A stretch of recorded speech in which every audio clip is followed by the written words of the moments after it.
In some other news that we are tracking, it's a shocker from the national capital and for the Aam Aadmi Party. A Danish national allegedly gang raped by a group of men near a railway station in New Delhi. The victim, who is around 51 years of age, has claimed that the men also robbed her after the sexual assault. The Danish national, who was allegedly raped near the New Delhi railway station, has left the country this morning. Also, the lady denies any medical test. We also learned that 12 people were detained by the police this morning in regards to this case. Agra से आई थी।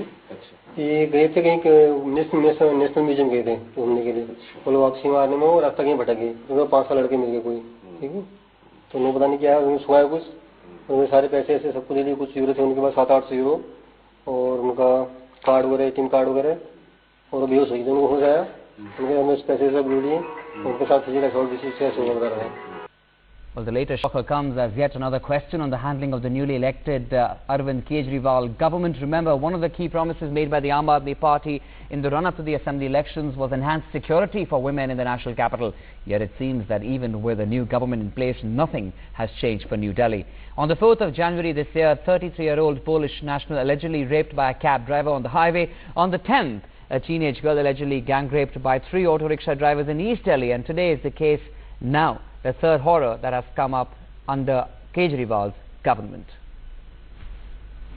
मैं आज उस पे गया था, LG साहब से मेरी मीटिंग हुई। दिल्ली में इतने ज़्यादा रेप क्यों हो रहे हैं? तो LG साहब हम दोनों ये डिस्कस किए कि पुलिस कमिश्नर जी के साथ एक अगले हफ्ते एक मीटिंग की जाए और उनको कहा जाए कि वो तैयार होके आएँ कि दिल्ली में इतने रेप क्यों हो रहे हैं। उसकी एक एनालिसिस करने की ज़रूरत है। तो लोग हमसे ये पूछ रहे हैं कि 2013 के मैनिफेस्टो को अभी आपने पूरी तरह इंडोर्स नहीं किया है और आप 2014 के मैनिफेस्टो पे हमसे बात कर रही हैं, तो हमारी क्रेडिबिलिटी क्या है बात की? महिला कमांडो कहाँ हैं जिनकी हमने बात की? महिला इश्यू क्यों इतने नगण्य हो गए हैं पार्टी में? क्यों?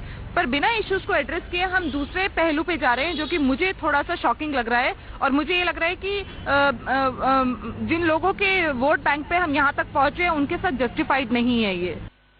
जो फॉरेन लेडीज के साथ रेप होता है, हालांकि असमत दोनों की बराबर है, चाहे वो हमारे हिंदुस्तान की हो चाहे वहाँ की हो, लेकिन इसका एक जो मैसेज जा रहा है, हमारे देश को भारी नुकसान हो रहा है। आपकी जो सरकार आई है, माननीय मुख्यमंत्री केजरीवाल जी जो हैं, इन्होंने वायदा किया था कि ये प्राथमिकता जो है, प्रायोरिटी देंगे हमारी महिला सुरक्षा को, लेकिन उसको लेके अगर आप बात करें तो अभी तक किसी भी आप जो सरकार बनी है उनमें किसी का कोई स्टेटमेंट नहीं आया, किसी ने महिला की सुध नहीं ली है।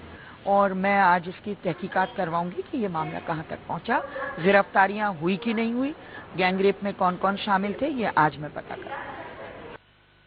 It is very unfortunate that such incidents happen in our country, and this throws India in a very poor light, and people comment that India has become the rape capital of this world. We have to be extra cautious.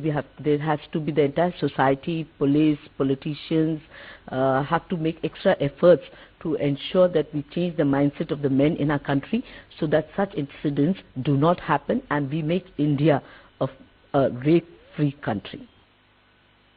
कल एक विदेशी महिला के साथ जिस तरह से gangrape, बलात्कार हुआ है, उसे लूटा गया है, ये शर्मनाक है।